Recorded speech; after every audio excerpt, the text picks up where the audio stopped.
Hello, and welcome to our training, What Administrators Need to Know About Family Engagement, Part 1.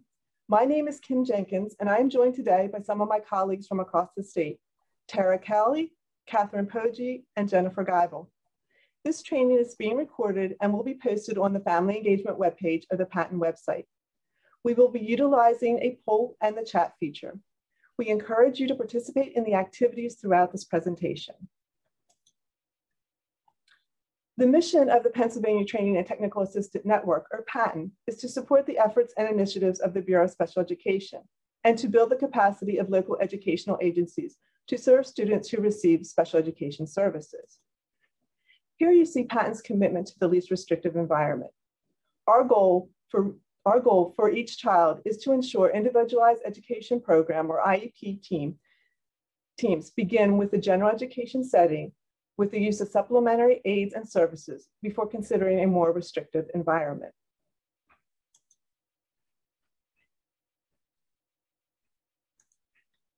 You might ask, why is family engagement so important? Family engagement is a component and can be found in each of these documents. They contain examples of the necessity of family engagement within the law and standards for education. The Individuals with Disabilities Education Act requires improving results for students with disabilities. IDE also requires all states to develop a state performance plan, or SPP.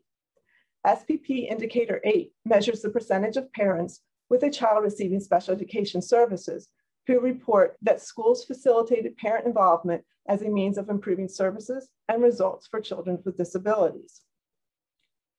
ESSA is a plan in Pennsylvania designed for annual meaning differentiation through a nationally recognized stakeholder engagement effort that includes educators, parents and families, and policy and community leaders. Pennsylvania's accountability system and school progress reporting will provide educators, parents and families, and other stakeholders with clear and meaningful reporting on both school and student group performances, as well as the ability to identify and act on opportunity gaps. The Daniel Sims framework, specifically Domain 4, Professional Responsibilities, Component C, focuses on communication with families. In order for teachers to demonstrate competence in this area, proactive, frequent, appropriate, and two-way communication with families is paramount in addition to sharing information about the instructional program and student progress so that families can share in the learning process. Pennsylvania's System for Principal Effectiveness, Domain 4, Professional and Community Leadership, Component 4A, focuses on maximizing parent and community involvement and outreach. The school leader designs structures and processes which result in parent and community engagement, support, and ownership for the school. Here you see an example. This is the ESSA Parent Guide. And ESSA, again, was signed into law by President Obama in December of 2015 and governs the United States in K-12 public education and policy. This guide from the U.S. Department of Education helps parents understand ESSA. Some of the ESSA mandates you will read about in this document include the requirement for every state to develop challenging academic standards, an accountability system for all public schools to improve student achievement, and support systems to assist schools in reaching that goal. ESSA also requires states to obtain input from parents and families as they create state plans. There will be a link posted in the chat where you can have direct access to this guide, and we encourage you to share it with your families in your LEA. Here you'll see our agenda for today. We were going to look at definitions for family and family engagement. We'll share a little bit of the research and also share with you some strategies to help you improve your family engagement.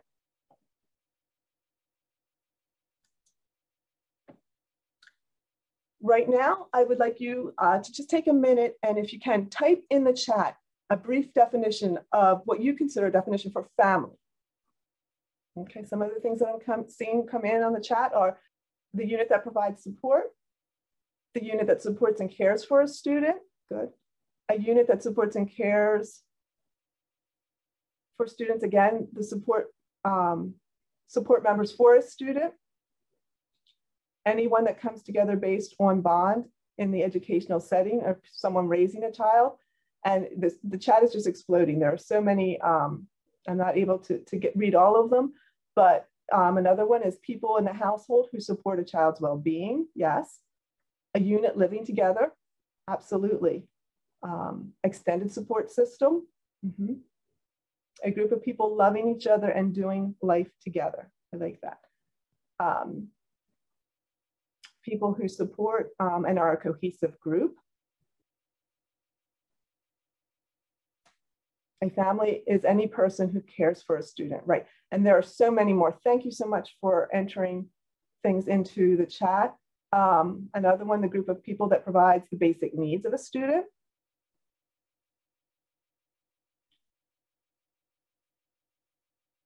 Ways to connect with families or the school community and support families, okay, and learning in their development.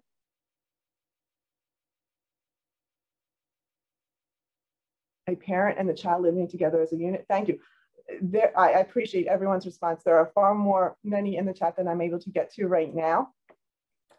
But I like that. There are many things to think about when you think about a family and many types of family to think about.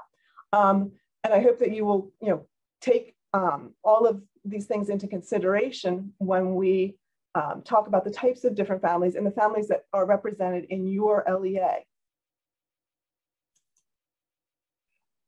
Okay, here on this information was provided on the Love to Know website. And I thought they did a nice job describing all these different types of families. Some that I know many of these are listed in the chat, but maybe some other ones that you haven't considered. Have you considered, again, the nuclear family? Includes the parents and their children living in the same residence or sharing and they share the closest bonds. We also have the extended family.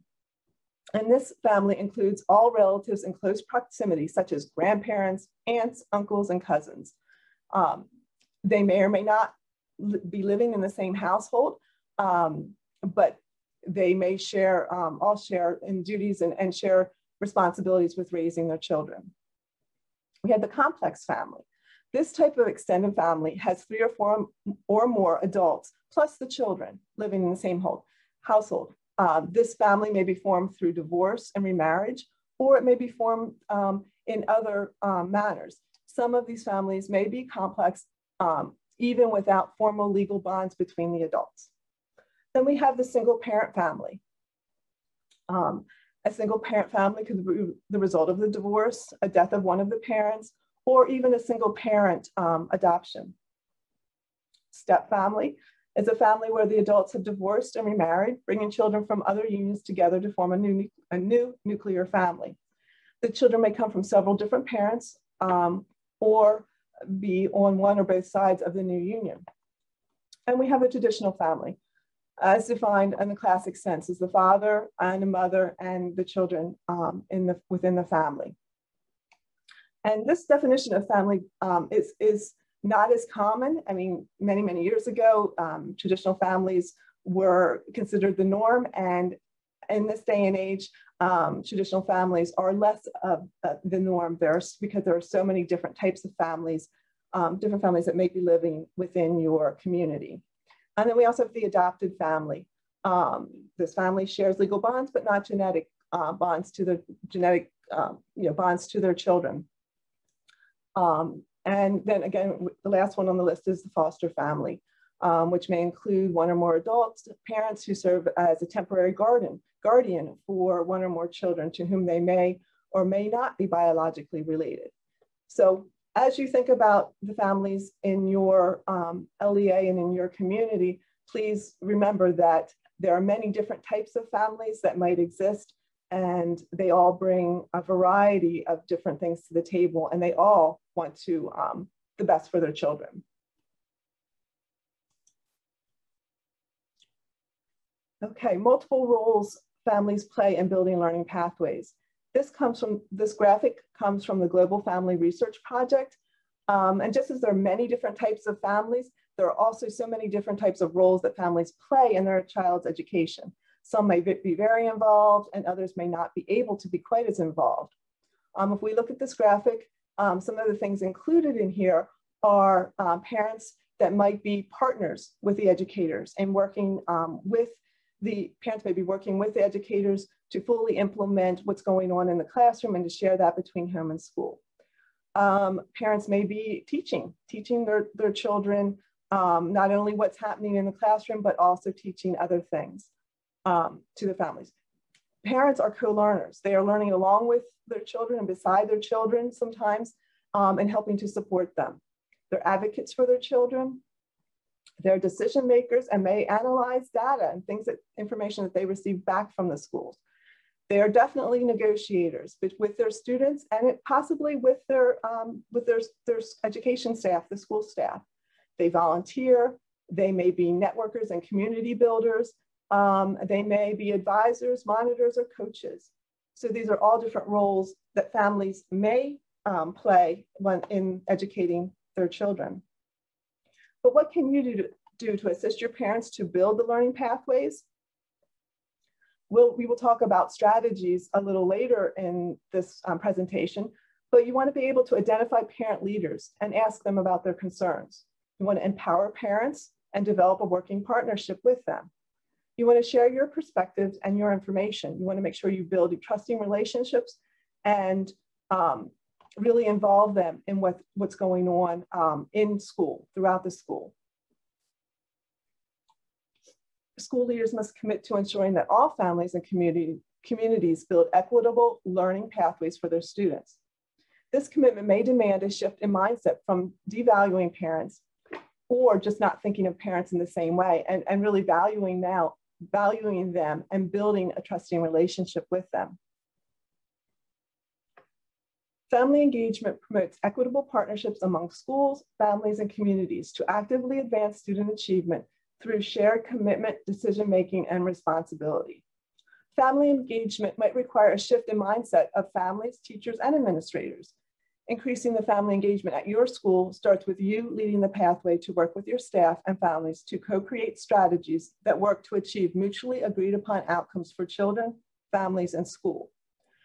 Families and schools working together because our students are worth it. Children are the priority, change is the reality. Collaboration is definitely the strategy. When parents are engaged and involved in their children's success, their children's grades go up, they attend school more regularly, they are more likely to enroll in higher level programs, they're more likely to graduate and go on to college, they are more excited and positive about school and learning, and typically they have fewer issues inside and outside of the classroom.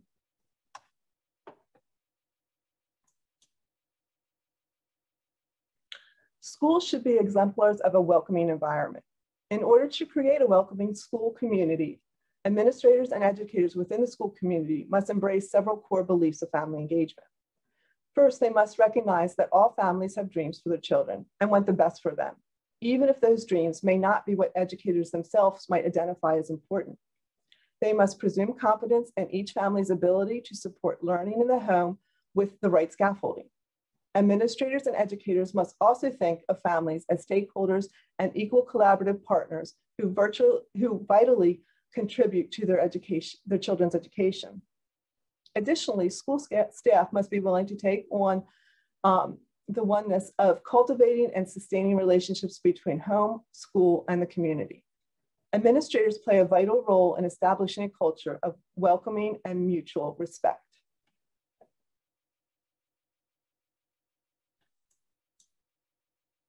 Okay, at this time, I'd like you to just participate in a poll.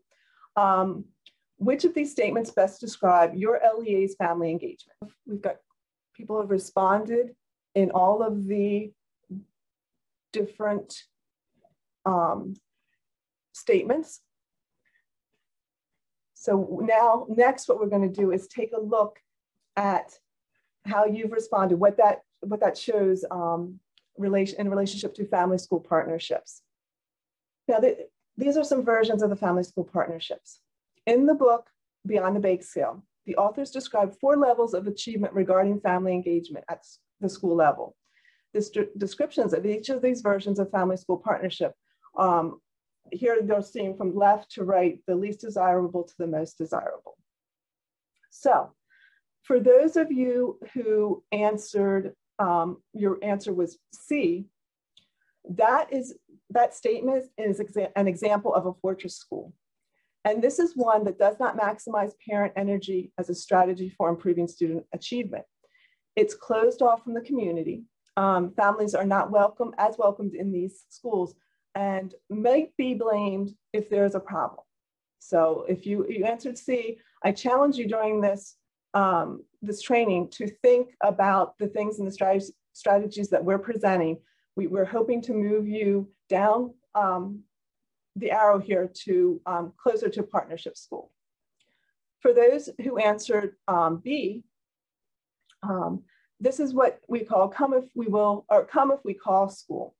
And this may value the idea of tapping parent energy for the purpose of improving student achievement, but hasn't implemented the idea into actions. It may offer you may offer workshops on parenting, but otherwise you provide maybe little opportunity for partnerships or communication. In this model, it's believed that families can only contribute so much, and maybe they're not, they're invited in for some things, but not other things. If you answered A on the poll, that statement relates to an open door school. And an open door school is focused on tapping parent energy for improving student achievement. It also tries to increase community ties, celebrates cultural differences, and sends home regular progress reports. But partnership may be limited and not necessarily equal in an open door school. If you answered D, this statement relates back to a partnership school. It's the ideal school. This is what we're trying to create and trying to help you strive and build your current practices to get to a level where you can be called a partnership school. A partnership school consciously and conscientiously taps parent energy for improving student achievement. Families are included in every way possible and are celebrated for what they have to offer. Some questions you might ask yourself. Where does your school fall on this continuum? What are you currently doing to make improvements? How can you sustain improvement? And what level of trust exists between school personnel and family members? How can you capitalize on that trust? And what can you do to earn it? So I'm just going to take a quick break here and check with my colleagues. Are there anything else coming in on the poll or chat questions? I'm sorry, in the question box or chat from any questions or any comments? No, it looks like we're good to go, Kim. Okay, thank you, Jennifer.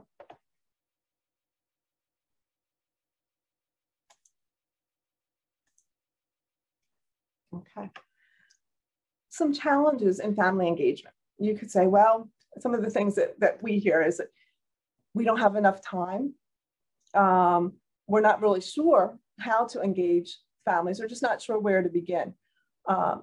There are many, many different types of challenges, and these are just a few represented here. I'm going to ask you, if you can, right now, post in the chat, what are some challenges that you personally and your LEA are facing related to family engagement? Okay, right away, COVID. Yes, I see that. There are language barriers.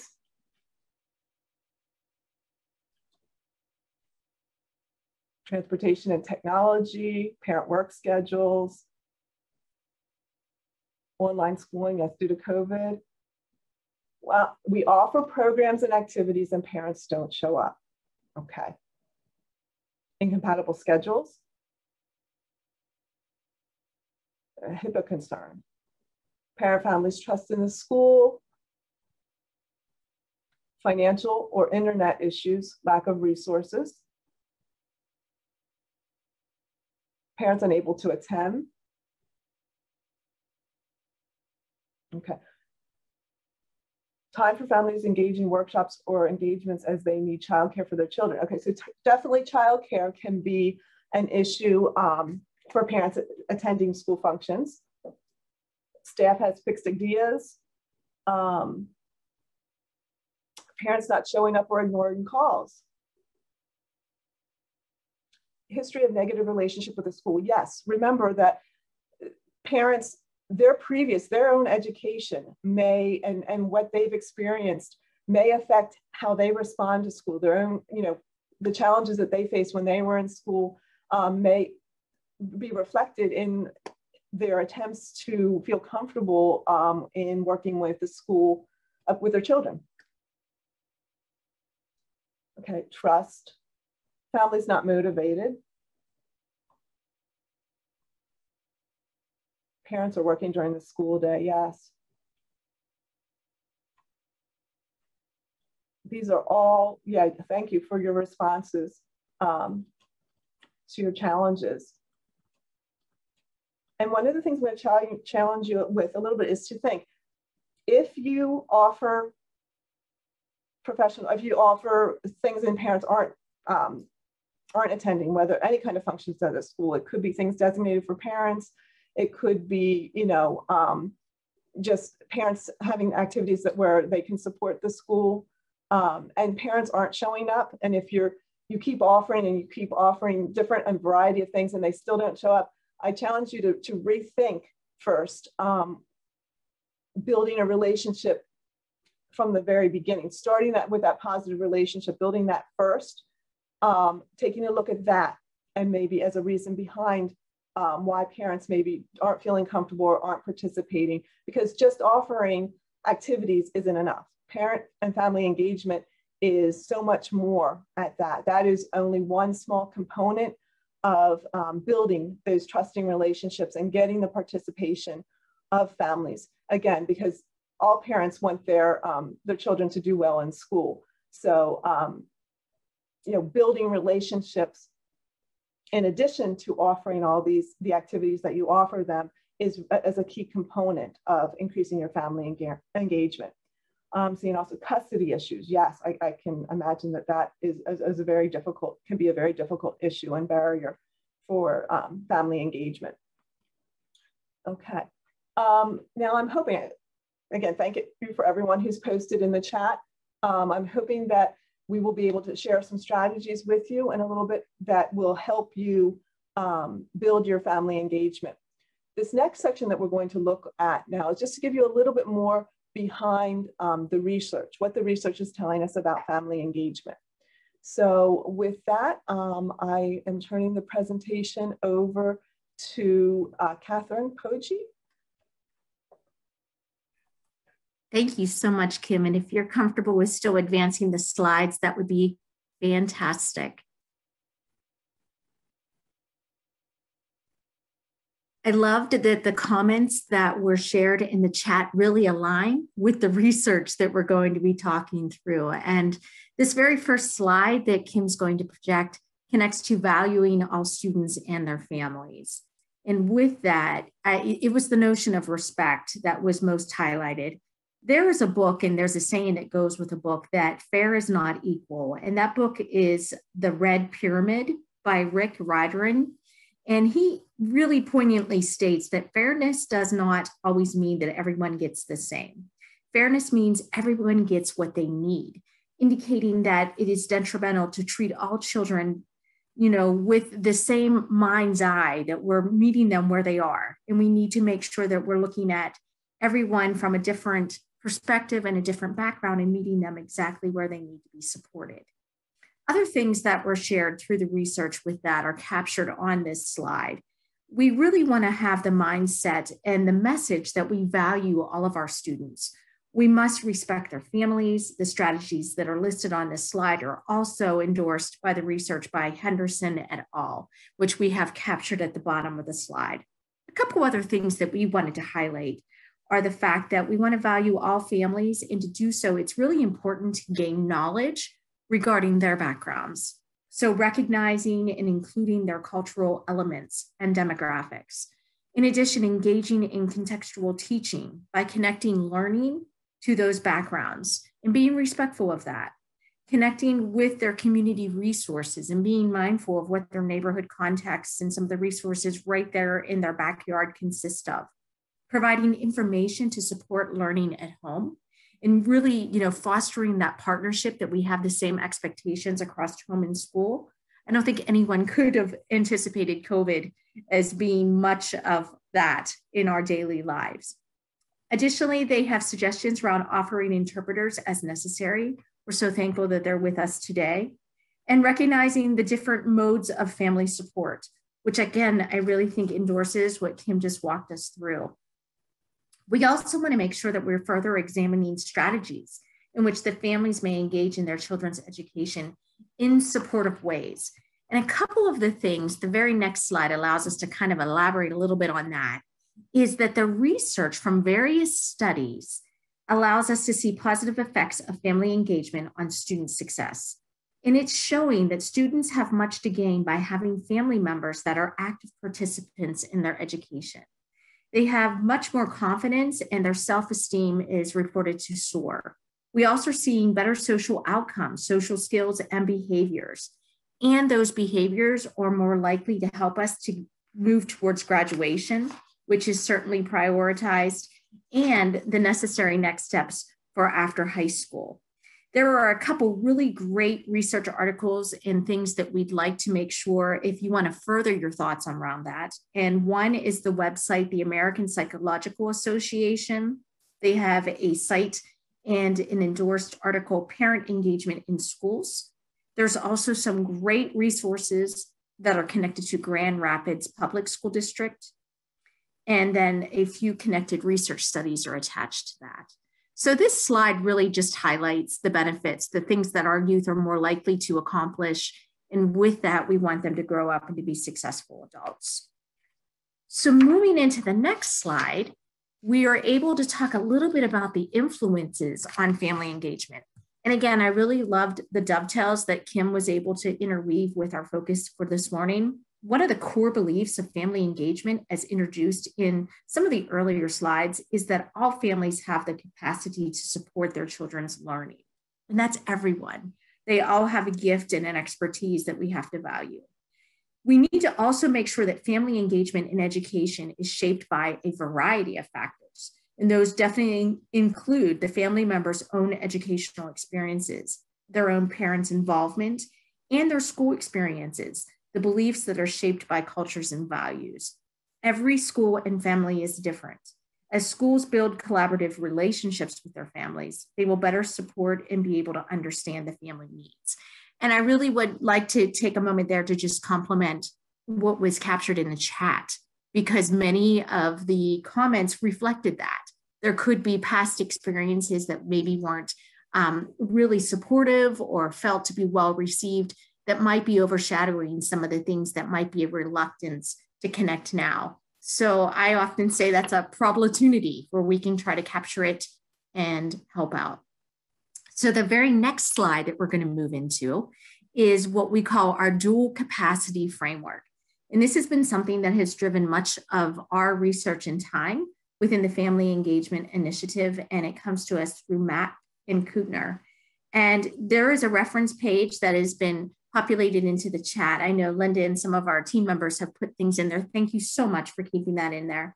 But the big components of this graphic that we want you to have as a takeaway is that the first is the challenge. The challenge is, as administrators, we want to make sure that we are being fully aware of any challenges for both your staff and families in building effective partnerships. And in that we can spotlight the shared responsibility for student outcomes.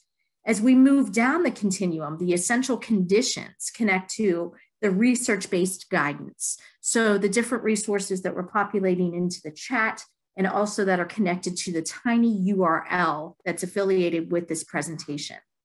Moving again down the continuum of the graphic are policy and program goals. The policy and program goals connect to outcomes for educators and families. So if we're all on the same page and we have the agreement, we're going to be giving consistent messages to our youth. And then lastly, the capacity. The capacity outcomes pertains to how we can work together and how we can make sure that we are working from the capacity that we're making everyone feel comfortable, we're making everyone know that we can do this and we can do this together. And I just did see a flash on the chat. Yes, I did say opportunity, and that was a deliberate comment. And I feel that is just a mindset of embracing the positives. It's a problem maybe from one perspective, but let's grasp it as an opportunity and let's work together to try to overcome that. So now we are at a graphic that allows us to further unify all of our roles. So we've got the educator challenges that we've talked about with the dual framework, and we've got the family challenges. With that situated right in the center is the goal, or the opportunity, if you want to just extend that. One possible goal for administrators could be to integrate capacity building and opportunities into school policies, programs, and practices for both educators and family members. We know that we can look at research-based guidance to have those partnerings be a mutual and a very successful respect-based continuum of collaboration. So the very next slide gets us into just a couple thoughts around essential conditions. And these essential conditions, again, link back to the research that's connected to this work and the dual capacity framework that Kim had up a moment ago on our slide. Basically, with this, we were able to describe two foundational components or essential conditions for success. These are required for effective family-school partnerships. What we find from the research from Mapp and Kuttner are the fact that certain processes and conditions must be met for adult participants to come away from a learning experience, not only with new knowledge, but also with the ability and the desire to apply what they have learned. So we have to have both components in place. We also find that research also suggests important organizational conditions that may be met to sustain and scale these opportunities up. The two essential categories connect to processes that allow us to have a series of actions and procedures that allow families to take action with our schools. So the processes and the relational steps are built on mutual trust. When you really peel all the layers back, we want everyone to be on the same page. We know that we are in a safe place and we can work together to have that common goal. In addition, as we look at the graphic that Kim has on our screen right now, we want to make sure too that we are linking things to the learning environment. Everything is purposeful and we understand that it is going to allow us to be able to work through things together. In addition, we want to make sure that they are asset-based. So strength-based, asset-based, and it makes sense. So we're not doing things to try to think about how it links back and what was the purpose.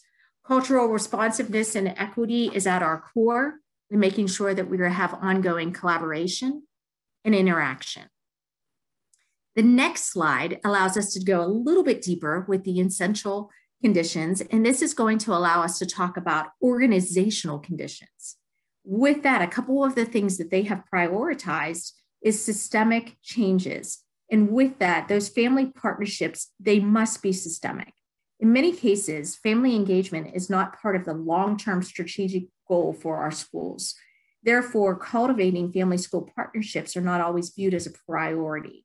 We hope that today's webinar will allow you to change that paradigm and for us to be able to purposefully work together and design core components and educational goals. In addition, we need to make sure that family school partnerships are integrated. In many schools, family engagement is considered an option or a non-essential practice. Again, I applaud the comments that were put in for the chat because many of you shared that experience. We want to make sure that we can shift from just, a day-to-day operation to actually purposefully integrating. And with that, if we can have teachers and job descriptions and different things that are overlapped that have us purposefully engaging with our parents. We also want to make sure that we're shifting from that add-on perspective to actually something that is integrative. And with that, if we have families and we have folks that are working together and they are, in an integrative overseeing type of role. So they're actively at the table during decision and process making.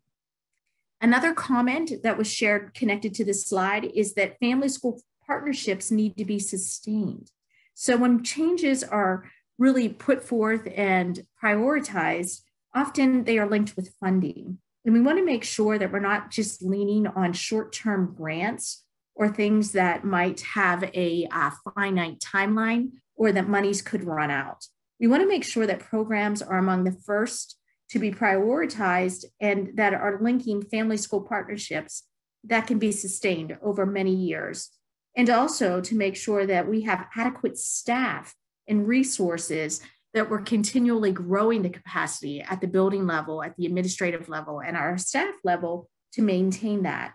If we have different things just that routinely happen with attrition or different folks that might be moving in and out of their job role.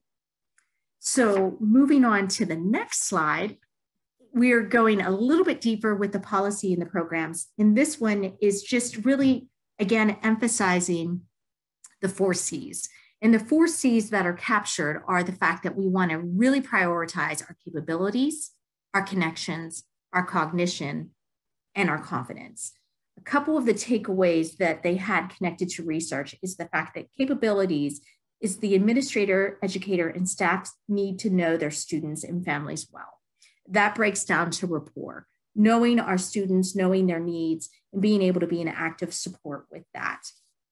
Additionally, the connection component, C number 2, that's the social capital, or what we often talk about with relationships. What we really do is build relationships, and those relationships create safe spaces that our learners feel comfortable to learn.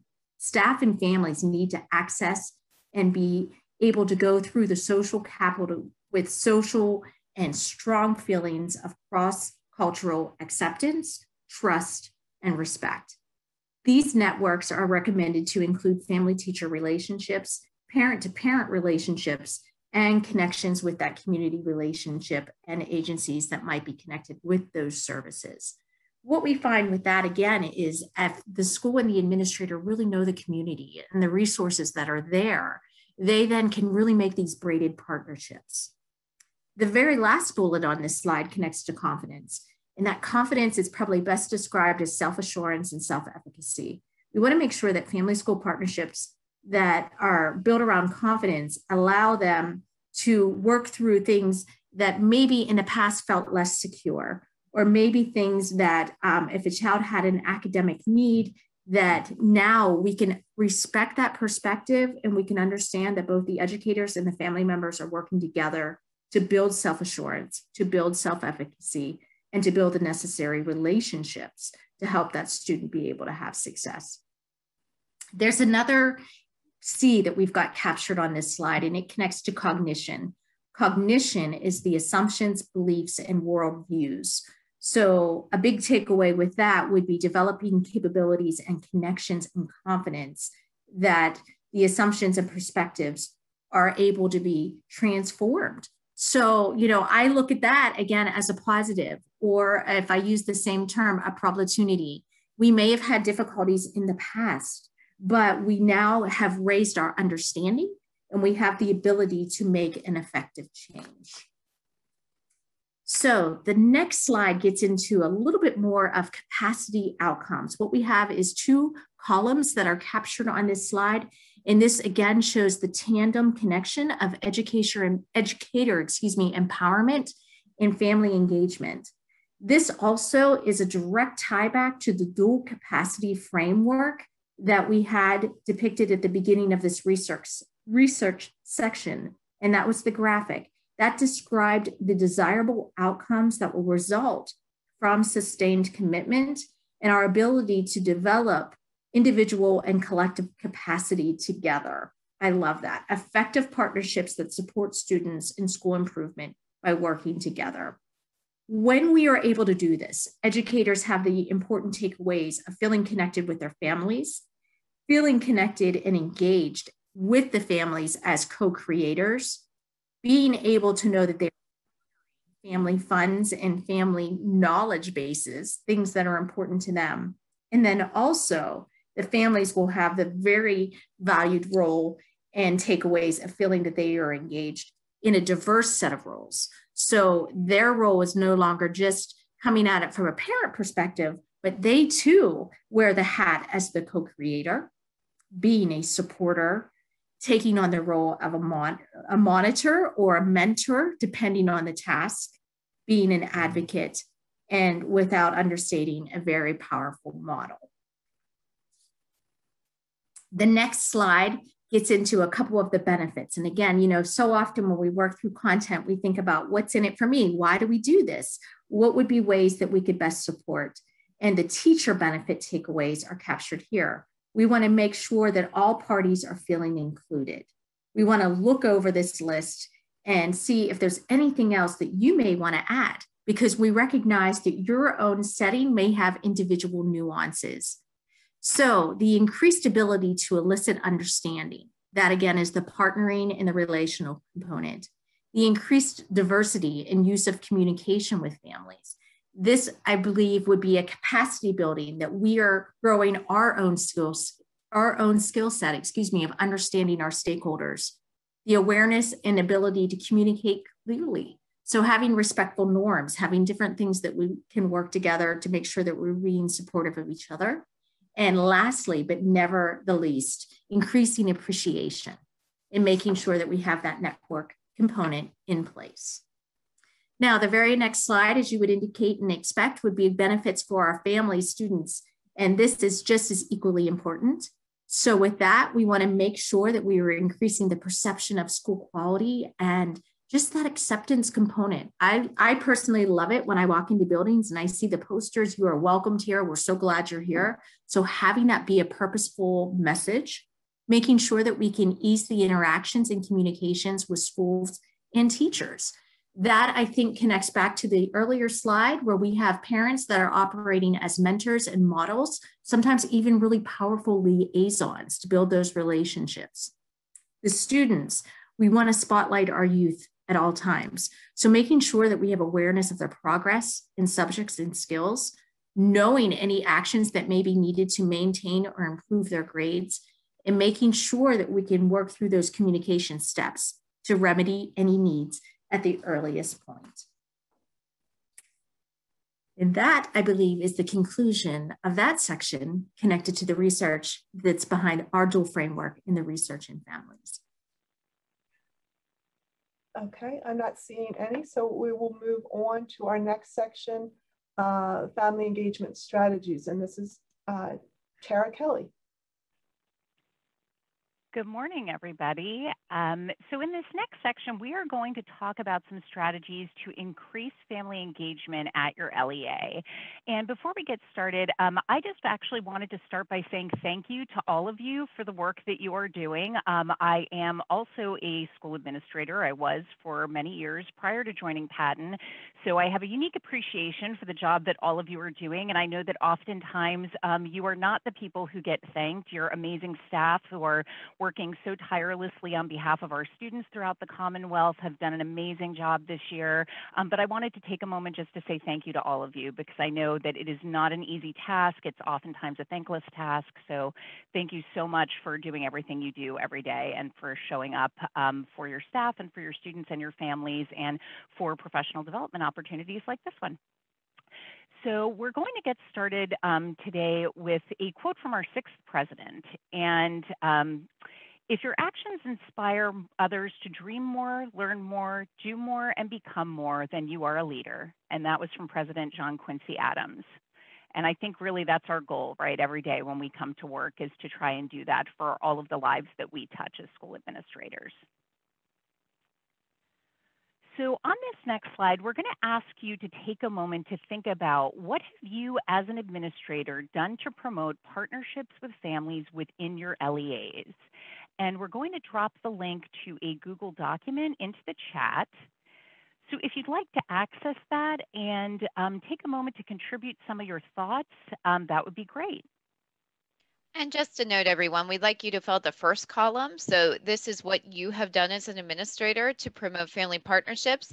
After we go through this section on strategies, we're going to ask you to rethink this and to select maybe some strategies that you might want to use in the future. And that's when we'll fill out that second column. So stick with the first column for this moment. Thank you, Dr. Eibel. Yes, I apologize for not clarifying. And I do think this will be really helpful. So on our next slide, we're going to start taking a look at who are the actual stakeholders in family engagement. So the information in this graphic was actually adapted from an engaging stakeholders document that was originally developed by the Department of Education to illustrate the importance of involving families in increasing student reading outcomes. However, we felt that it does a really nice job of breaking down the stakeholders of family engagement in general into their constituent groups. And then it describes what's at stake for each in having families centrally involved in their child's education. So as you'll see at the top of the pyramid, of course, are the students, right? Having their families involved in their education increases their likelihood of success throughout school as well as their future opportunities. Then, as we know, after the students themselves, families are the next primary stakeholders in their child's education. Being centrally involved allows them to have input into their child's school community, support their success, and increase opportunities for their child both throughout their education and into the future. Then for teachers, paraprofessionals, related service providers, and other school staff, partnering with families allows them to increase their professional efficacy, better tailor their instruction and service to their students' needs, and enjoy a better sense of collaboration and job satisfaction. So as administrators, we know that we stand to gain so much from making family engagement a priority, right? In addition to enhanced collaboration between school and home, resulting in increased outcomes for our students, we also have the opportunity to develop authentic relationships and partnerships with families, and they really have so much to contribute to enrich our school's culture and community. This can allow all of our stakeholders to have a sense of ownership and pride in what's being created and achieved by our students. At our district and LEA level, family engagement provides increased accountability and opportunity for positive media relations and alignment with mission and vision in many instances. Then for our taxpayers, family engagement really results in increased student outcomes and higher quality student communities and quality school communities, which helps them to feel as though they are getting a good return on their investment for their tax dollars. And many families, including grandparents, are taxpayers, so that's a win-win.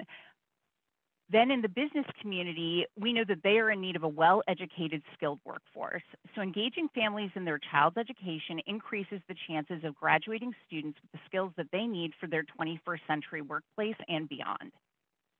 And then finally, family engagement provides the community at large with a sense of confidence and pride in the quality and outcomes of their schools, as well as enhanced real estate values, a better sense of quality of life in many cases. So in short, really there's so much to be gained from family engagement and making that a central daily part of our practice. So on this next slide, we're going to take a look at developing a checklist for building family engagement. It's a little bit of a roadmap. And we're going to put into the chat a link so that you can access this document.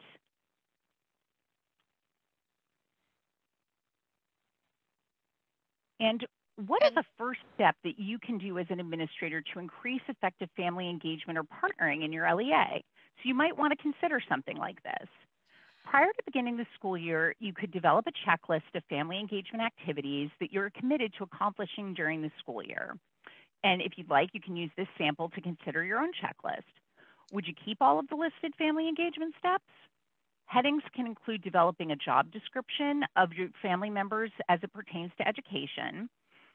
So working with the families every year to develop a school family compact, clarifying how families can promote learning at home and in school, clearly identifying how school staff will support families, really having those expectations really clearly laid out is very important, building a buddy system to pair experienced family members with newer arrivals to the school community, inviting families from different cultures to share their values and traditions, asking families to describe how they speak to their children about education, listing ways that families can promote education in the school handbook and on the district website, and sharing information regarding the role of family members during open houses, virtual tours, and other events.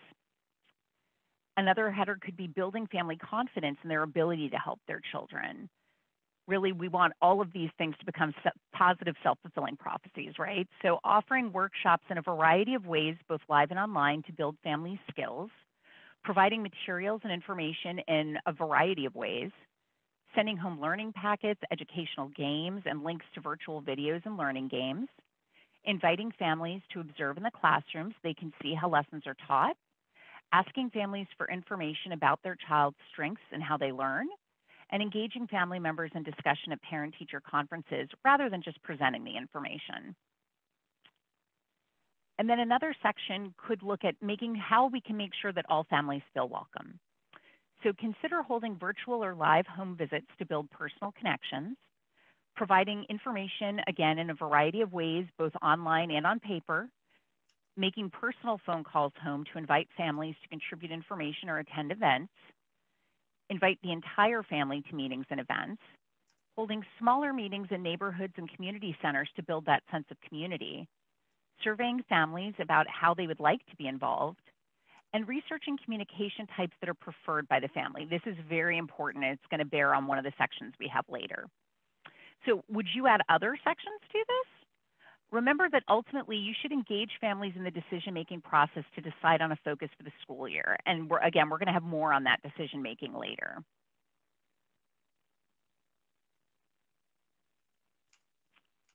So on the next slide, so we're now going to watch a video, and this is a video of Jamie Miller, who is a parent who lives in a school district on the eastern side of Pennsylvania. And we're going to ask you to listen how she shares how she is partnering with her school, and especially what they've been doing during the pandemic.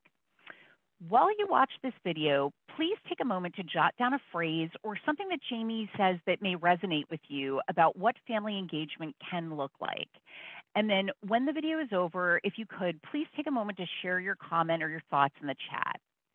You'll want to listen for things like how the Miller family is collaborating and communicating with their child Nate's IEP team, including his related service providers, and how that partnership has extended to the current virtual learning environment. So we're going to go ahead and watch the video, and then we'll take a look at the chat. I think another positive is that the virtual learning is making our IEP team even better and more cohesive. Since I'm present with them at school and I'm acting as their hands for Nate, we get to work more closely as a team, and I feel more empowered, more equal on my role in the team. I've always felt like we have a good team, and I've always felt comfortable and like, you know, a respected partner on the team. But now I really feel like I'm, you know, truly an equal. I feel like I'm one of them.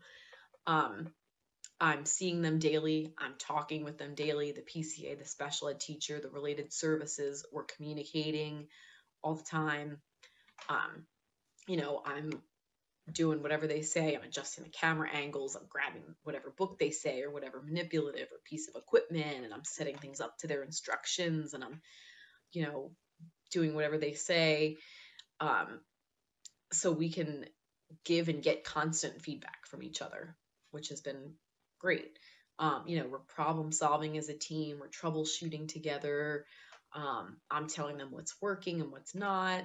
I'm able to ask them for help to make it better. I'm giving them suggestions for what might work. And then I feel like we also, as parents, are able to demonstrate our parental expertise of Nate by showing this is what we do at home. Look, this is how I would do this problem with him, and look how he was able to solve it. So he can just, you know, demonstrate live for them what he does for us at home when we support him in that way, and they can see, oh, wow, that really worked. It's not, you know, it's not just parents saying that it worked. We're really seeing with our eyes. We're working together with Nate and seeing, you know, that using the 3 dice of 5 helped him count 5, 10, 15. He got that easily when, you know, when we phrased it 3 times 5, he didn't get it, but doing it this way really helped him. So I feel like that's been a great way to help really, you know, show that we're experts on our own son and help show them what he can do. And then they can replicate that at school. Even after remote learning is over, they'll know that these are strategies that work for him. So I feel like we're just increasing our already good rapport that we have on the team, our sense of collaboration and mutual respect, and the shared goals that we have for Nate. They've given us frequent, open, honest communication. They've been partnering with us, listening to us, really trying to make it clear that they want to make it easier for us, that they're here for us, that they, don't want to have any kind of burden on us. The support has been wonderful. Okay, so if you could take a moment to drop into the chat a thought that you had that popped up while you were watching Jamie's video and her description of how she and her family have been partnering with Nate's IEP team to support him during virtual learning and how they've been collaborating and communicating.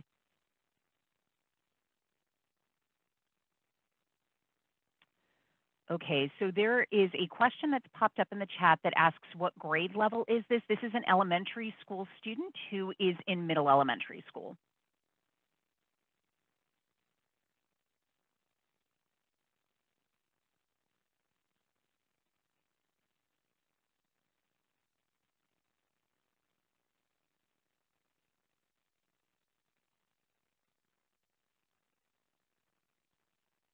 So we're seeing lots of comments, frequent, open, and honest communication.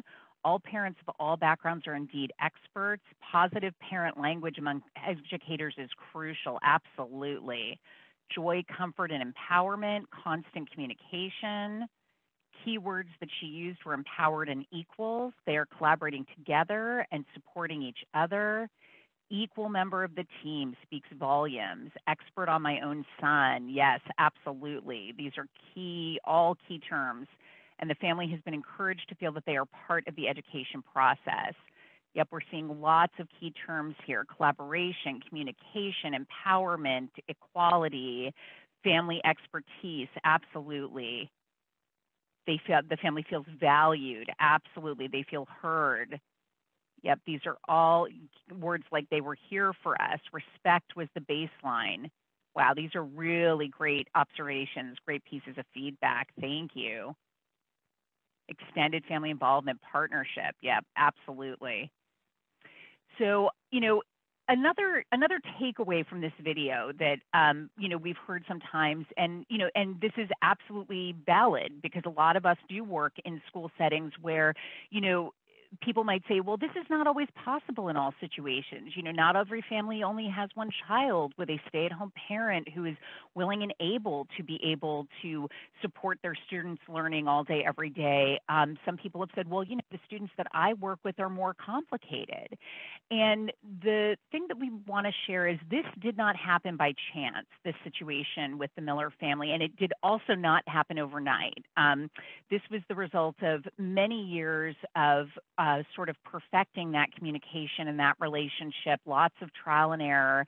And Nate is a student with multiple disabilities and has several challenges. So he's definitely a student who has a very complex learning situation. And this can happen, and it is happening. And it's happening with a lot of planning, a lot of mutual respect and collaboration, two of those key words that you all just highlighted so beautifully, and a ton of communication. And it absolutely is ongoing. It is open, very transparent, very respectful, and there is that real sense of everybody being equally invested in the process. So I think you all hit on that so beautifully. And on that note, I am going to turn things over to my colleague, Dr. Jennifer Geibel. Hi, everybody. Great to talk to you today.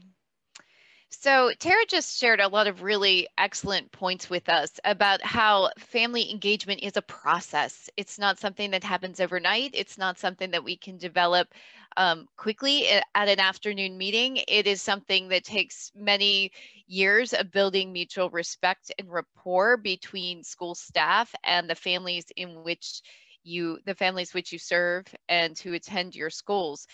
So one of the things we wanted to make sure we pointed out today was how important the role of the school leader was within family engagement. As we all know, you as school leaders wear many, many hats. And this is no different in the realm of family engagement as it is in anything else that goes on in your building. You as school leaders play many roles in building school-home relationships. The first thing that school leaders do is they teach that respect for your families and your community at large and recognize the significance of family engagement.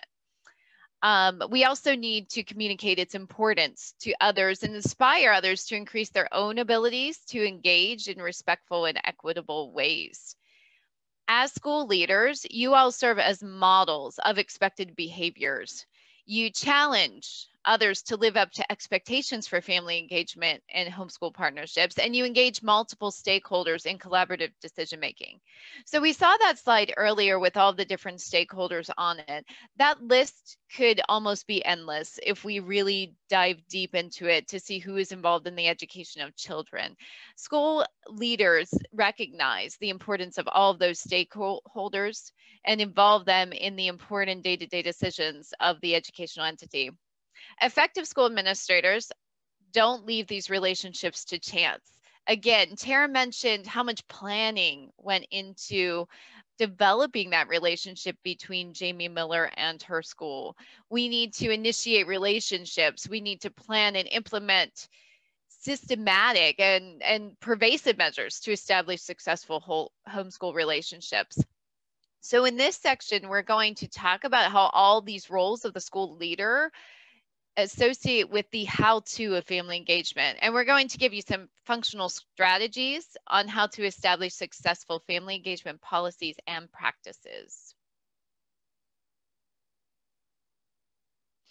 So one of the most important things we can instill today is that family engagement needs to be proactive. It should never be an afterthought, this building of homeschool relationships. Instead, we should consider family engagement at the foundation of educational programming. And this begins by ensuring that it's included as part of the school's general planning, whatever that looks like. Mission and vision statements are common bedrocks for educational programs. It's something that we establish early on. These statements help define the purpose of schools and set the direction of you as an LEA. As administrators, it's definitely within your scope of practice to ensure that family engagement is discussed when establishing mission and vision statements as well as school goals. And this is something that you want to consider a grand opportunity for engaging families to contribute information throughout this process. What families can you get on board to provide information about their thoughts as far as mission and vision statements go? And you should consider whether you have participation from a variety of individuals who are representative of your school community. When you have decided on mission and vision statements within your LEA, you need to share them with your families and do that often. It's easy to forget or stray off the garden path, if you will, sometimes if you're not reminded of what you're trying to achieve. So emphasize how much you value the school's mission. Instead of just crafting these statements, though that's important, we need to also be strategic in how we inform families of what they are. So keeping families abreast of mission, vision, belief statements, goals, sharing the progress that's being made towards what you're trying to accomplish. That's really important. We should also reference these elements often in communications in order to increase family awareness and connect family engagement activities to school goals as well. This allows families to be active partners within the school process. Making these connections also promotes the understanding that the school is actively working towards family engagement and that we're addressing the issue via tangible, productive, and practical activities.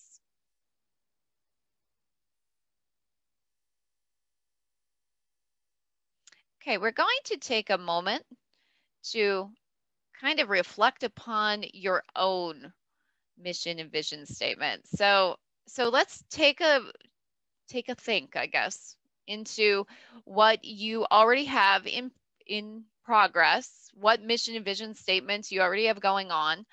And let's put this in the chat. Is there a reference to families within your mission and vision statements? And what might that be? Did the statements within those mission and visions, do they emphasize partnership with families? Do they make families feel they are needed and valued? consider how we can include families within those existing beliefs that we have already created and published. So I'm seeing a couple things in the chat. Let's see, we're emphasizing partnership with families, helping families and individuals with life-changing needs. Oh, I like that one. Some of you are saying we got to work on this. We got to revisit it. Keep working on it. All right, working together to ensure every student succeeds. Oh, vision. Here's an example of a vision statement: to be an accepting community that unlocks students' abilities to discover and reach their full potential. Excellent. Relationships, responsiveness, results. So I'm seeing lots in here.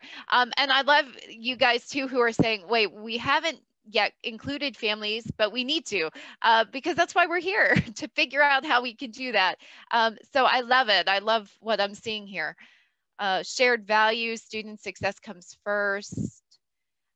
Programs that encourage and facilitate the cultivation of educational partnerships. I love it. That's great. Okay, so some of you are saying we've included society, we've included community, but maybe not that buzzword of family specifically, you know, which might be okay too. It depends on your LEA. Input for all. All right, I'm seeing such excellent ideas. So as we move forward, keep reflecting upon these little, you know, thoughts that you're having about how we could include families more in mission and vision statements. As we go through this series, we're going to give you opportunities to build upon that.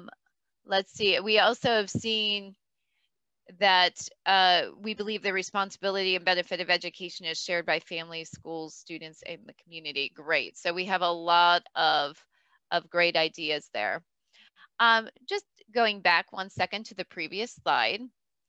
When we look at our mission and vision statements, it looks like you've found lots of ways to include families in them, or you're thinking about ways we can include families. That's our first step. But we can't stop with mission and vision, right? We have to implement family engagement across all school policies and procedures. So we need to think about how can we instill family engagement as a part of daily life within the school rather than a specialized activity. So sometimes we feel like thinking about family engagement as in, okay, maybe an event at the school in which families might attend or may not. But instead, we need to move beyond that to everyday education and how we're doing our best to include families, because family engagement looks different for everyone, right? We have families who may never come to the school, and that could be for a variety of reasons. But in the end, it doesn't mean they can't be engaged families. We need to welcome all families as equal partners and require others within our system to do the same. So that means our entire staff should be required to look within themselves and figure out how can we engage families in partnerships. We also, as always, need to respect the diversity of our students and families and examine their cultural biases. So examine our own cultural biases. We might have a vision of what we feel families should do within our school, but that does not mean that that's a vision that's shared by all cultures. So when we think about our own beliefs in family engagement, we need to recognize that others may have different feelings. We also need to provide families with opportunities for training, interaction, and collaboration. Now, this doesn't have to all look the same, does it? We're talking a lot at the beginning about those challenges of engaging families. And one of them that came up a lot was, we're not getting families to come into the school. And that can absolutely be something that you guys are dealing with on a daily basis.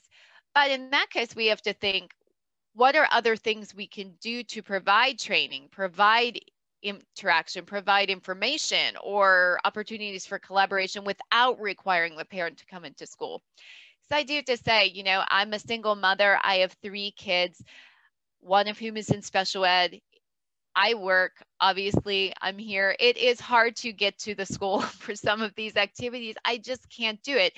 It doesn't mean I can't be involved, but we have to find some new ways to think outside the box. And then we also need to recognize and utilize family strengths.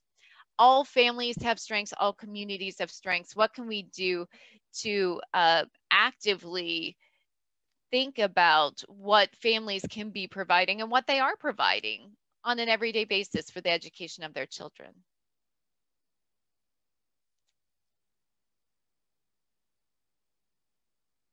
All right, when we look into identifying practical strengths, all families, like all students, have strengths. We have to look beyond our own biases to identify them and inspire our staff to do the same. We talk a lot, especially in special education, about the importance of identifying strengths for our children, right? Whenever we're writing an IEP, we make sure that we have listed all the things that the student is doing really great at. And that's very important because we build on those strengths, right? They are a foundation to which we can achieve more. So this might be the most important belief that you can instill within your school families, is that families also have strengths in which that maybe in the ways they interact with their children, the ways that they provide support for their children. Family engagement is every day, every hour. They are part of all learning experiences at every level of the educational process. And we have to extend that expectation that all families are welcomed and respected as educational partners. Additionally, you might need your staff to reflect upon their own expectations for their families, their own cultural biases, their own ways, that they believe families should interact, and to encourage them to fully value the diversity within their school populations. Family strengths should always be recognized and celebrated, even when, or especially when, they are different from our own. All right, so looking at those practical strengths, we can find several of them within our families, can't we? We have families who might have shown resilience and adaptability in the face of challenges. We have families with fantastic social connections, whatever those might be, connected to their churches, to their community centers, to their cultural centers. We have families, all of us, and I feel all families do this, that love and appreciate their children. They want their children to succeed. They want them to be able to have a good life. All of our families help and encourage their children. They have knowledge of their children. So what was it that Jamie Miller said? That she is the expert on her son. And isn't that true? Because regardless of the time that we are spending with children, families are spending a lot more time with their kids. So they are able to provide us with information that we otherwise might not have. We have strengths of communication, the ways they reach out to us, whether they are families that gravitate towards using means like, say, texting or communication via the phone versus families that might be into email. We have families also that their strength is that they demonstrate responsibilities to their child. They follow through on what they're supposed to do, whether that's going to work, working double shifts so they can put food on the table. They are showing their kids how to work hard and be responsible. Families appreciate safety and care for their children, right? They provide those things their kids need, whether it is medical care, hugs, whatever that might be. And then also time together as a family is also a great strength. So I would like you to take a moment as we look at this list, consider the strengths of your families. Are they maybe families that show resilience through hard work or the ways in which they cope? Do they demonstrate an ability to roll with the punches? Do they have strong social connections with strong extended families? Go ahead and put in the chat what you think are some of the great strengths of your families within your LEA. Maybe your families are really excellent at assisting their kids with homework, or even just by texting the teacher to tell them that, hey, this homework was too hard and we couldn't get it done tonight.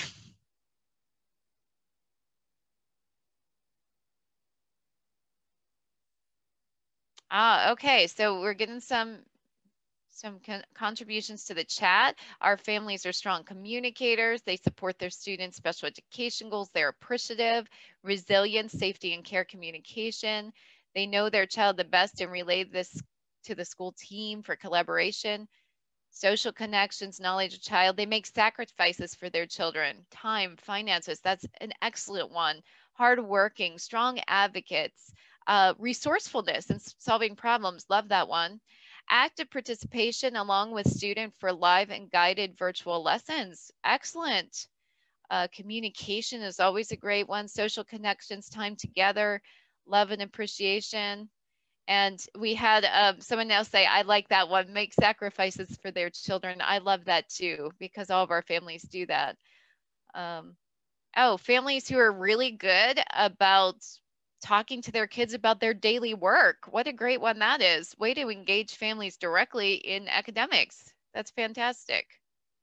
Okay, excellent. Holding their children accountable. I like that one. And diversity. Great. We should always find strength through our diversity. Excellent. Thank you so much.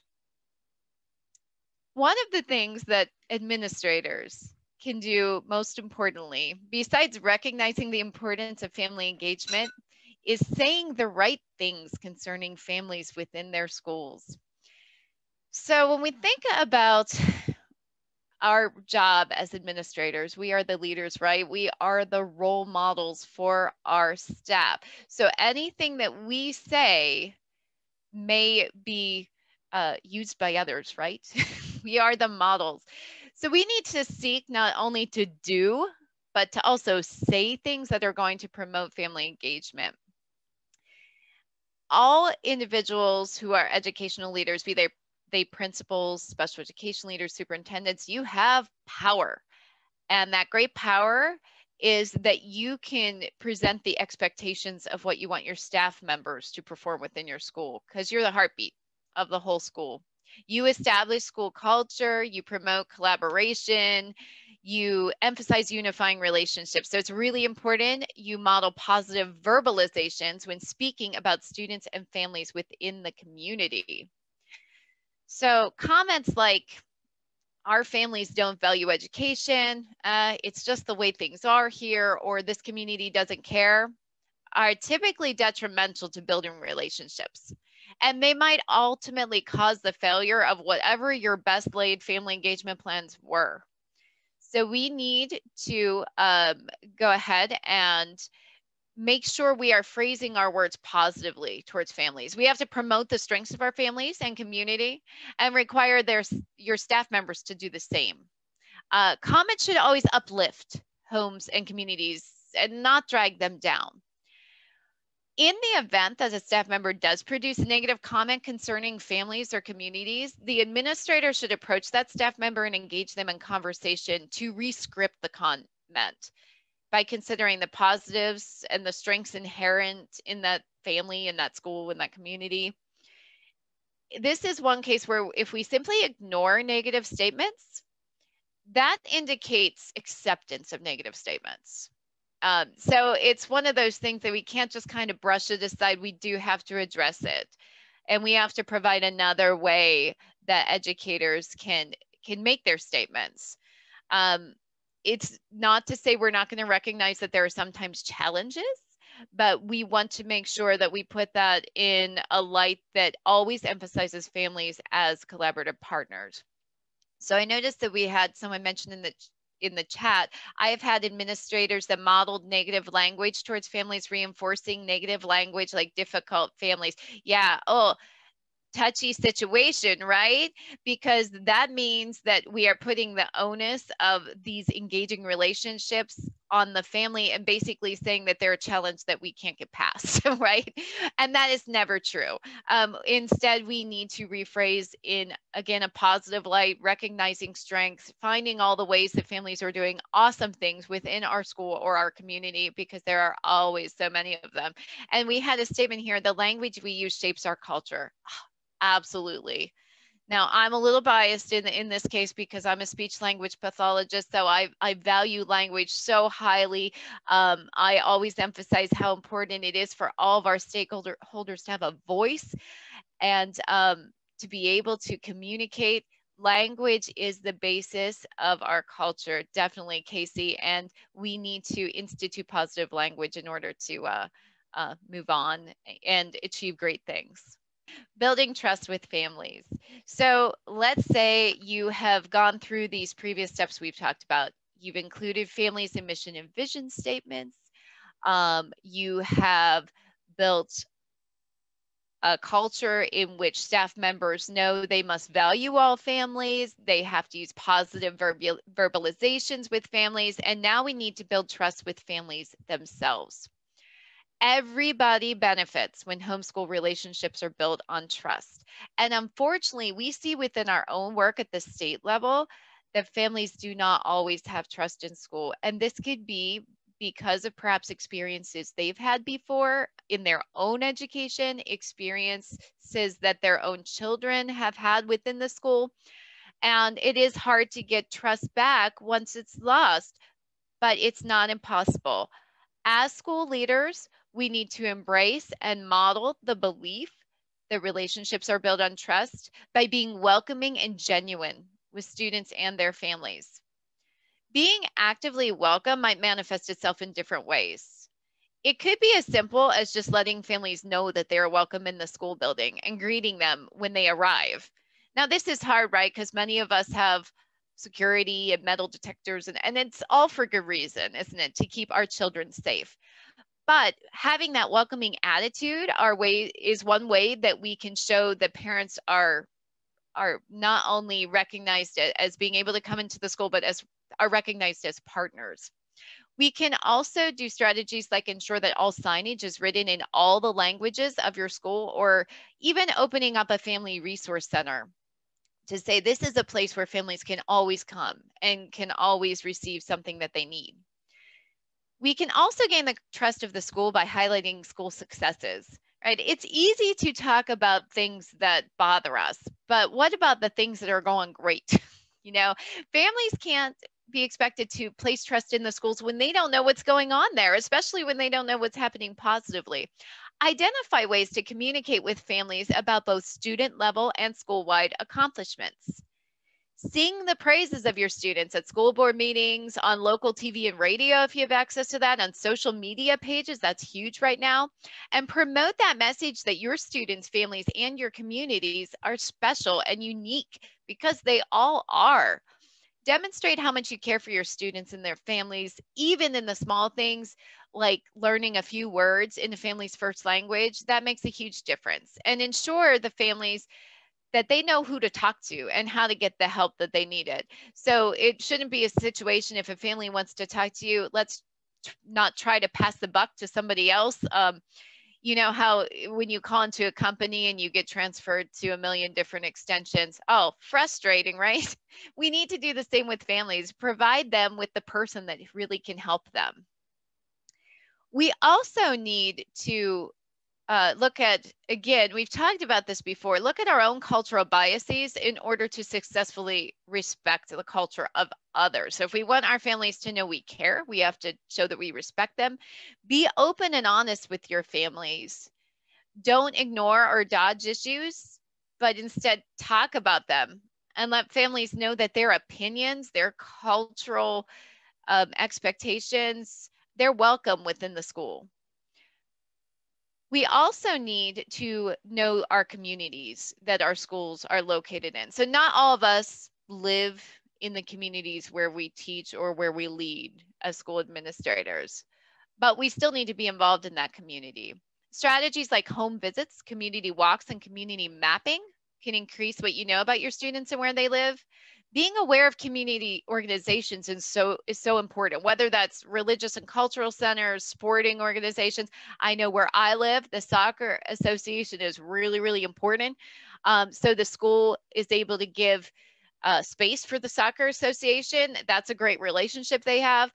Volunteer organizations and any other important organizations within your community, your knowledge of them increases your ability to connect with the stakeholders that you serve. School administrators also can build bridges when they make themselves available to attend community events, even when they're not school events, right? So to be able to get out there and let people see you, kind of the boots on the ground type of activity in which you can get to know your stakeholders. And then we can also hold school events in community locations. And that was something I saw as I perused our list at the beginning. Remember, we had you write down things you're already doing to promote family engagement. And we saw that. A couple of you said, we're going out into the community. We're going into community centers. We're meeting in the park because we know our families can't get to the school. How great is that? You are already doing a lot of these strategies. So we're going to see how those move forward as we continue on with this session. Oh, we also see, I just had a comment in the chat, we are attending community resource fairs. Fantastic. That is a great idea. As an administrator, building trust within that school community is paramount. So everything that you're doing in order to build these relationships is so important. You might want to, as you look at this further and as you're figuring out what strategies to use, take some steps to assess the level of trust within your school community, maybe by assessing, you know, using an assessment tool, holding focus groups with multiple stakeholders, developing committees to think about how to build these relationships. That's always a great idea. And recognize that building this trust is going to take time, right? It does not happen overnight. Okay, moving forward. Okay, thank you, Dr. Geibel. I'm telling you, she is just a font of knowledge, and I wish she was on my child's team. That's all I have to say. So Dr. Geibel just did a wonderful job of illustrating the importance of trust as the bedrock of relationships between our schools and our families. And we know that communication builds upon that bedrock and really strengthens the foundation. So as administrators, we have to always be prioritizing that importance. And, you know, it's hard because we know in our day-to-day, there's about 1,000,002 things we need to get done. So having to keep this as a priority focus, you know, it gets tough at times, but it really is worth it. And laying the emphasis on frequent and ongoing communication is that necessary step to building an atmosphere of mutual respect. So communication needs to be provided in a variety of ways, and we alluded to that before, but now let's dig into this a little bit. So the provision of digital communication and digital resources is great for many of our families, but we do need to remember that not everyone has access to the internet, and particularly high-speed internet. And that's been thrown into sharp relief during COVID, right? We've really seen just how deep that digital and how wide that digital divide is. And additionally, not all families have computers, so necessary information should be provided in ways that are accessible via mobile devices. While it may seem like a contradiction to the previous statement, we do need to emphasize frequent and ongoing communication. It's also very important to remember not to inundate our students and families with unnecessary information. So for example, families who have multiple children, they may be receiving multiple email blasts regarding the same information, and that can get a little overwhelming. And at some point, especially with our parents who we know have so many competing priorities, they may just stop looking at messages completely. So it's very important to work with our tech departments to ensure that each family is only receiving the messages that they absolutely need. Additionally, we want to make sure that, you know, not every family needs every piece of information that's being disseminated by the school. So we need to be very strategic and selective in what's going out. So for example, while it is useful for all families to know that the district's going to operate on a 2-hour delay on Wednesday, it may not be useful for every family to know that on Tuesday night, middle school girls volleyball practice is going to be canceled. Maybe not everybody has a middle school girl who plays volleyball. It is also important to remember that all individuals tend to read shorter amounts of information. So if we can say it in 10 words rather than 200, let's do that.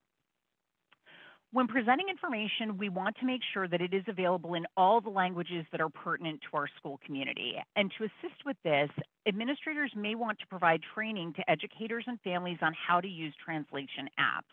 Now, it's important to note here that, you know, translation apps are great in some instances, but for things that are formal and legal documents, it's very important to have quality translation service. So in order to secure that, administrators can look to join translation and interpretation consortiums, which often allow us to obtain these services at a more inexpensive rate. And providing all languages also includes providing access to sign language interpreters at both school events and private meetings. So when we're looking at our websites and all digitally provided information, we need to ensure that they meet web content accessibility guidelines, and you'll often see this abbreviated as WCAG standards. And we're going to delve more into accessibility in just a moment. But perhaps the most important element of communication is the attitude that goes into interaction. And you all did such a great job of really hitting on those important words of respect and equality and really feeling valued in the school community. And all of those things are such important pieces of emphasizing communication and really threading that through all of the interactions and all of the offerings that you put into your school community every day. So all communication really does need to be expressed with the utmost emphasis on building that positive rapport, always using positive, not deficit language, and by maintaining respectful and courteous interactions.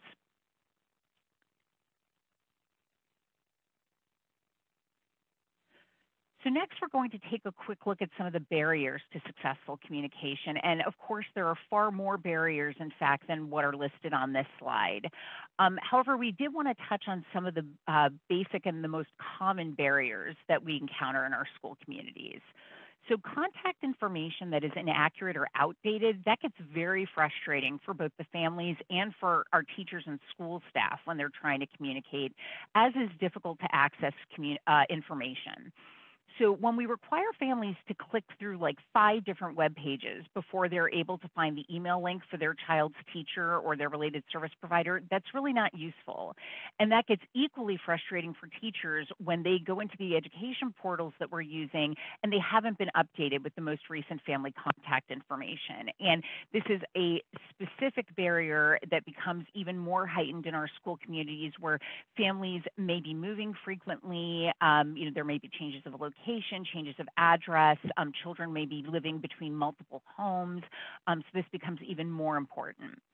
Another frequent barrier to communication is the absence of a school-wide systemic communication policy.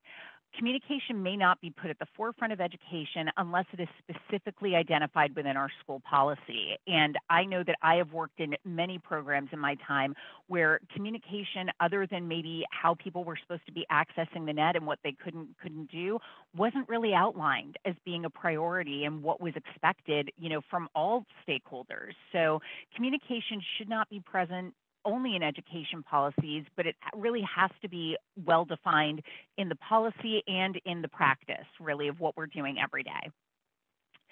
And establishing those policies is an excellent and noteworthy achievement. This, again, as we've said, and it was so nicely highlighted in Jamie's video and in the conversation today, this doesn't happen accidentally. This is not an incidental occurrence. It's something that's really purposeful. But this needs to be something that has time dedicated to it. So teachers must have time not only to communicate with families, but also to document the communication. And in the event that this is part of the educational policy, that really needs to be noted. So lack of time is often one of the things that is highlighted as being a barrier to many of the initiatives for family engagement, and communication is no different. There needs to be time made for that. So the question becomes, how do we break down these barriers?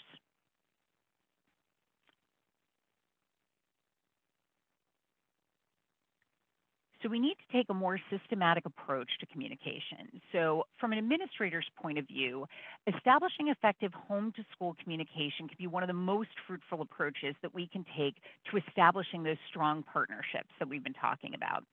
Frequent communication is beneficial to our families because they gain more insight into what's happening with their children's education, and they develop confidence as equal educational partners, right? Exactly what Jamie was talking about.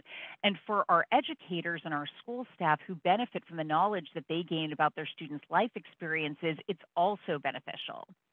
Relationships become more collaborative and also, from our administrative perspective, much less litigious when we have a positive rapport that's been developed through communication. But again, effective communication is not accidental, it's not haphazard, it's the result of a purposeful and coordinated effort that's consistent over time. It takes this systematic approach to school communication to ensure success, and we begin by frequently connecting with our families and collecting information regarding their communication preferences. We really need to target what's going to work well within our individual school community. So while it's always a good idea to provide information in multiple modes, that could include flyers, emails, social media posts, texts, phone calls, even, hard copy letters home. Communication surveys should be updated frequently in order to identify changing trends in communication use and what the preference of our school communities are. Families can be asked also about how often they're utilizing district websites and other means of communication. As administrators, we can also be taking steps to ensure that communication information such as phone numbers, email addresses, et cetera, are regularly updated for all of our students so that we know that when teachers and staff go to contact families, that connection is going to be taking place successfully. Additionally, the district needs to constantly update school-wide information, including staff roles, teachers' phone numbers and emails, contact information for tech support, and other critical information. There is nothing so frustrating as attempting to reach out to your child's teacher and finding that the contact information has changed without your knowledge, right? I know that many of us our parents have had that experience. And a successful administrator puts the policies into place to guarantee that such changes are recorded immediately and identify who is responsible for this task. And like any new initiative, establishing communication guidelines is going to require our support. So we can assist our teachers in establishing frequent ongoing communication by providing educators with the time and tools necessary to initiate that communication. And sometimes we can benefit from digital platforms such as Remind, ClassDojo, and others like them. And we really want to consider how these platforms can enhance communication between our homes and schools. We can also recognize that our teachers and our families may require training in order to use these communication platforms. And again, that's going to require time. And we also have to have a plan for how we'll be able to support them learning these new skills. Another significant step to creating this systematic approach to communication is recognizing that not every family will be able to access the same types of communication and to express this belief to school staff. Staff needs to be directed that they have to individualize and personalize communication based upon the needs of their students and their individual families. So as we prepare for communication, as we saw expressed on the previous slide and in the video with Jamie, effective communication, again, does not happen accidentally. So as we prepare for the school year, as administrators, we want to survey our families. We want to find out about those preferred communication types. What is their access to technology and the internet? What social media sites do they use most often? We want to take a communication audit of our staff. What techniques are they using to communicate with their classroom families? How successful have those attempts been? If we find out that our teachers are having great success, for example, with ClassDojo, then we might want to extend that platform school-wide. When we're preparing for communication, we want to emphasize that importance of positive communication, like Dr. Geibel was talking about earlier. We want to begin the school year with a phone call or a letter home by way of introduction, or even in some instances, a home visit, if that's a possibility, that allows our families and our teachers to be introduced to each other in a positive way, as opposed to meeting because there is a problem. And I feel like this cannot be overstated. Beginning that relationship on a positive footing and really establishing those lines of partnership and communication from the very beginning, when everybody is invested in the beginning of a great new school year and getting to know one another before any challenges occur, is paramount. And educators should maintain positive communication with families throughout the school year, preferably at a rate of 3 or 4 communications that are positive to one that expresses a challenge or a problem that may need to be addressed. I can personally tell you, as both a former preschool teacher myself and a parent of preschool-age twins, one of whom is autistic, it was pretty jarring to me when our son began school this year and we had very little communication from his program. It wasn't what I was used to doing as a teacher or an administrator, and I had to collaborate with our team to establish expectations for communication on all ends so that we knew how we were going to be collaborating and communicating with each other throughout the year. So it really does make a huge difference. As administrators, we can model this behavior by providing positive feedback to staff and students on a regular basis, and we can require teachers to indicate the communication type that they've used to get in touch with families. We may want to instruct our staff that even if a school tends to emphasize a certain communication type, and our families are different, we need to flex and meet our families where they're at and ensure that we're tailoring our communication to their needs. Some families may be unresponsive to emails, and that's okay. We'll need to reach out to them in other ways. We also need to consider the content of our communication. Most of us, we don't want to receive troubling news like a medical diagnosis in a text, and a parent doesn't want to get an important piece of news such as a special education diagnosis in such a format. So really think about what is the need of the family when we're selecting the way in which we're going to be communicating with them. So again, this is a lot of information, and it's a lot to do to create a more systematic approach to communication, right? And I would add that as administrators, we also need time to be able to work on this as a program priority. We know that time is the true currency. We can never have enough of it, and they're never going to make any more of it. So this really becomes an opportunity for us to work smarter and strategically. Collaborate with colleagues in different buildings and districts, especially those that mirror the characteristics of your school community. How are they handling communication with their families? What's worked well for them and what hasn't? Sometimes we don't need to reinvent the wheel. Maybe we just need to get a new set of tires, right? So now we come to the area that is really near and dear to my heart, which is accessibility. My background is as a teacher and administrator in programs for students who are deaf, hard of hearing, and deafblind. So I've spent a lot of my career examining and problem solving issues of accessibility for students, staff, and families. One of the facets of family engagement that I find is most often an afterthought, or sometimes it's overlooked entirely, is accessibility. And in this context, I would submit that accessibility is a broader umbrella that encompasses both our traditional understanding of disability accommodations as well as informed quality support for inclusion of our home languages. The simple truth, it's that families can't engage in what they can access, whether that's because their child's school is only offering materials and programming and actually also opportunities for volunteering in English, or because they may have disabilities that require accommodation. It's important to remember that the power dynamic exists, and that exists between schools and families. Not all families will feel comfortable requesting accommodations or asking for interpreters and translated materials.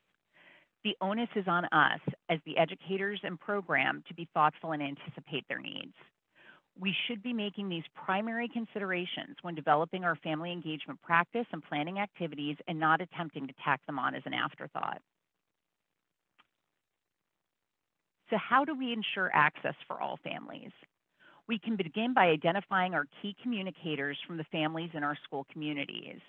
So who are our key communicators? If we know the demographics of our student and family populations, then we want to establish strong working relationships with several of the parents and family members who are integrally involved within their respective larger communities, be those cultural or linguistic communities or communities of a shared disability status. Their input and involvement in all levels of our family engagement planning and practice is invaluable. Conducting a needs assessment to determine what is required with regard to access is always a good first step to ensuring that, in addition to approaching materials and programming from a universal design perspective, we are targeting additional supports to meet the needs of families in our school communities. When looking at access services, we need to establish protocols for securing interpreting and translation services that employ qualified interpreters and translators who have experience working in school-age settings and are familiar with the specialized terminology and concepts that are common in our programs. We don't want to wait until we need documents and materials translated or need meetings and programs interpreted to start figuring out the process. And again, I know that many of us have to use AI-generated translations at times, such as those that are provided by Google Translate, but we want to be mindful that while that's okay for some informal purposes, the accuracy and quality of these translations may not be of the level needed by school programs to ensure that clear and full communication is taking place with families in more formal settings and for legal purposes. And while high quality services are expensive, and we know that money is the other currency that we never have enough of, costs can sometimes be mitigated through the language consortiums and relationships with agencies and organizations that provide reduced costs for education entities. So approaching family engagement through a universal design for learning lens becomes a very important component of all of this. Questions to ask can include, when producing materials, are these available in accessible formats for our family members with vision needs? Do we automatically produce materials in quality translations of the languages most commonly used in our school community without our families having to ask? When we are planning programs, are we using the information from our needs assessment to provide multiple methods of participation with any accommodations that may be required? Are quality closed captions being added to any media our school community is producing?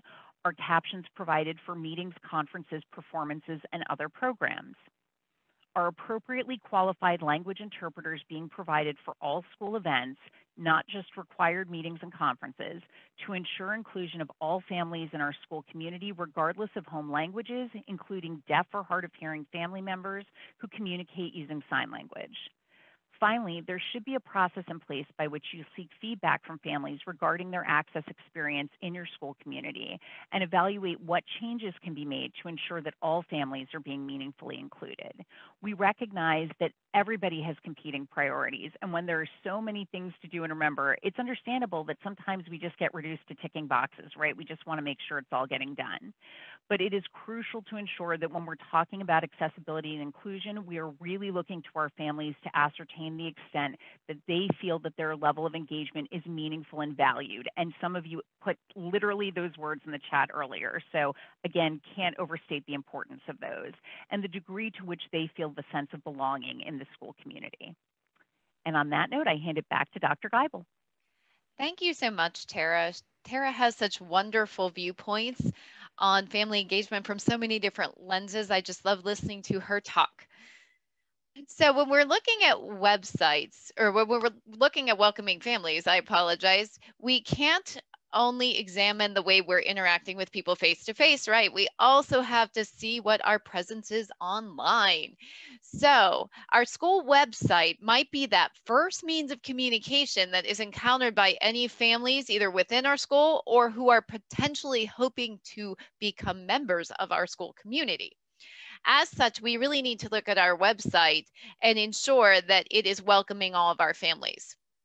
So when we are looking at the website, we want to seek to engage families from the very first view of the homepage.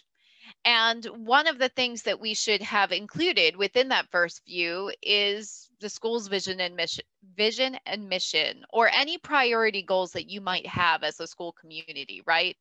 So when we are looking at that, we want to ensure that our website, that first page, is visually appealing, it's user-friendly, it's easy to navigate, it puts what's most important on the page, our priorities, it expresses, you know, the goals that we want to be achieving within our school. We also want to ensure that our website demonstrates a commitment to family engagement. So it should do this overtly by speaking about family engagement, about the importance of partnerships between home and school. But we can also think of it as our commitment to family engagement, again, making it an easily accessible website. Because as Tara was saying, you know, there's nothing more frustrating than looking for the contact information for your parent's teacher or for your child's teacher and not being able to locate that. And that's true. That's where our website can help us, right? By providing the most updated information. We can also include a parent or family page, depending on the verbiage used within your LEA. We encourage the use of family, since, as we said earlier, all families are different. Is there a page that we could really make pertinent to families, provide them with information that they really need to know? We also want to follow a policy of easy navigability by thinking about how many clicks the family would need to access information. So one easy rule of thumb is 3 clicks. If we can access something in 3 clicks, so maybe that's 3 different pages, maybe it's 2 pages and it connects to another resource, that is much easier for families to navigate than if they have to go through a large series of clicks and progress through a large number of pages. We also want to make sure in our website that we are portraying a variety of students and a variety of educational activities in order to reflect the diversity of our school population. Really important. Our website should be demonstrative of everything that we do and everyone that we serve. We also want to ensure, and this is piggybacking on what Tara said, so important, that we are complying with the ADA, the Americans with Disabilities Act, for accessibility. So we need to make sure our website is accessible by individuals who are blind and deaf and who navigate the page using a screen reader or other assistive technology. So luckily, we as school administrators typically don't have to create the website, right?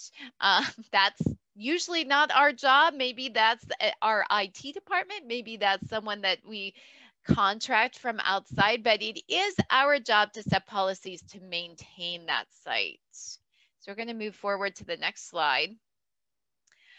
When we are serving in that capacity that we are working on website maintenance, we need to ensure communication with our web designer and to do so regularly. So you might be working under a lot of different website designers, or the people who supply your website might be different. It might be through an organization, it might be a separate contractor. This all looks quite differently. But what you want to do as an administrator is to establish a regular pattern of communication with that designer. We need to make sure that we have their information and can contact them in order to express any concerns we have with the website. We also want to collect and analyze website data, which can usually be done through the analytics within a site. We want to identify staff, view this content and update it, emphasize easy access and search engine optimization. That is a whole phrase, search engine optimization. So make sure you talk about that.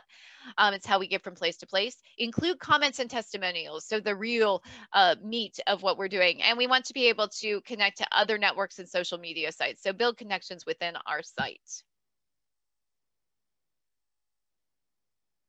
And moving forward. We also want to make sure we're empowering our families. So we realize we only have a few minutes left, but this is an important topic. Families should have a say in what they want to see for their children in education, what they want to see for the website, how they want to communicate. Survey your families about relevant topics. Inform them about the topics that are relevant to them as well. So make sure they are able to make an informed opinion. Include family members in all decision-making teams. This is important. Otherwise, it can really get you into some hot water if you haven't let families have their voice. They have great ideas. Establish focus groups, family advisory teams, family networks, parent cafes, whatever you need to do to get that conversation flowing. And then meaningfully engage your families in academic and special education discussions. When we engage families in decision-making, our first step needs to be that our staff is ready to work with them. So make sure that your staff is prepared to include families in all decision-making. Value families as those partners. And institute family inclusion and decision-making at every level. So whether it's classroom, school-wide, district, looking at special education, regular education, the goals and priorities of your school and community, and use team meetings as an opportunity to determine strategies that are going to work for you as an LEA.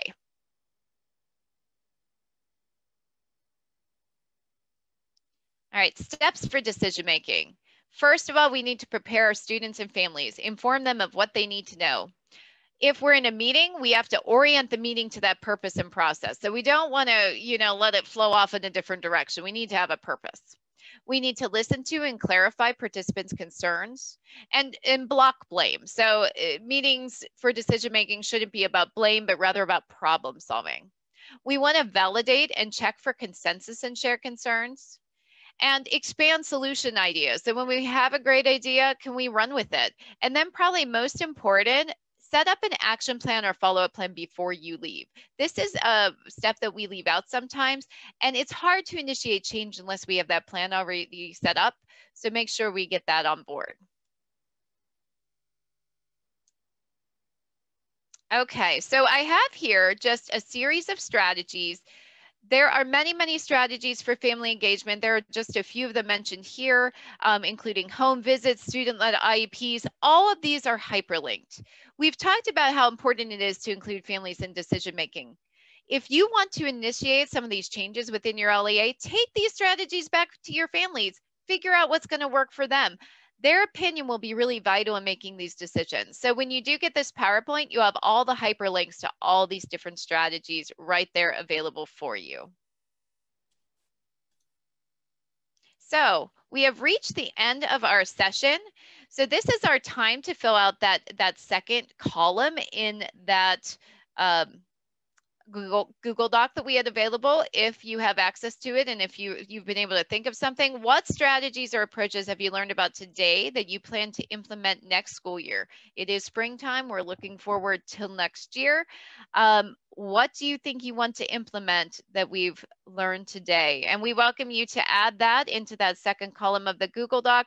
And this is something we'll probably revisit at our next session as well, so you can think on it over the next few weeks. And I'm going to turn this over to Kim now to finish us up.